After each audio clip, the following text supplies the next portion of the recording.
Morning, 9 a.m. Walang ma-harvest na sili, puro berde pa. Naubos namin itong mga nakaraang araw. Kaya naghihintay kami na mahinog. Sana mahinog by Thursday. Sana bukas para makadeliver kami ulit. Ito ang nagiging problema namin ngayon. Yung aming kamatis, kinain ng uod yung mga bunga. Ano kaya to? Army worm. Itong sa dahon, leaf miner. Mukhang kailangan namin mag-spray mamaya.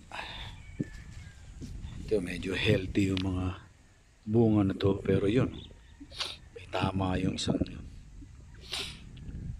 Anyway, tapos na ang farm work. So, agenda for today, lagi kami may agenda. Bike ulit. Papasukin namin yung sitio na hindi pa namin napapasok. Dalawang sitio na lang dito hindi pa namin napapasok. Isa na to. Abangan. Andito na kami. Yan yung road, dating rough road, papasok dun sa sitio na sinasabi ko. Tapos may bago kaming discovery, yung creek na ngayon daan na rin, lulusot akyat dun sa Lost Creek Chicken Trail, yung tinatawag nilang ulingan. Next time naman yun. Yan, dyan kami papunta. Grabe oh. Tapos mag-u-turn kami, babalik kami uli. Mukhang abort mission to. Kasi si wife, second time pa lang niya lalabas. Kakatapos ko lang ng 1 hour sa pagputol ng grass bago ko umurong dito sa area na to. At ang gamit ko ay ang aking trusty 2-stroke grass cutter, Yamato brand, also known as Clone Kawasaki 49cc 2-stroke grass cutter. So may dalawang ganito ako kasi pag nasira ito, napakahirap nang walang ganito sa bukid. Gamit ko ay 2.4 mm trimmer line, dalawang tansi lang ginagamit ko. Magkabilang dulo, pwedeng gawing 4. Tapos meron akong tawag dito, mudguard. Wala rin, hindi rin gumagana yan kasi sa'yo rin pumupunta lahat ng alikabok pag summer, pag tag-ulan, putik. And then kailangan mo ng protective gear. Yan, helmet na may face shield with net at ganito,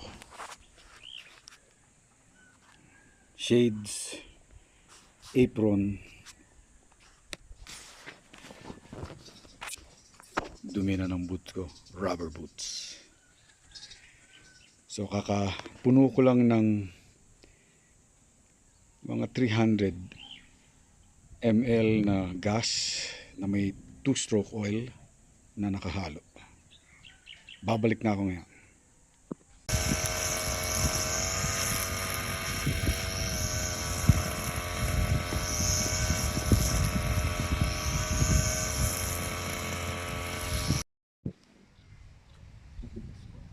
Wednesday,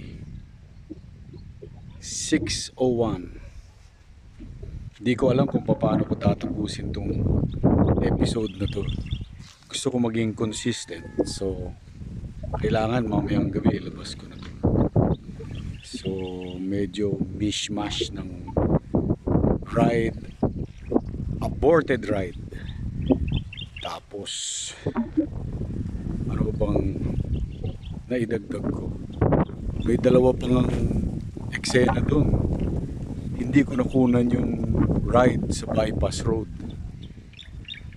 And then kanina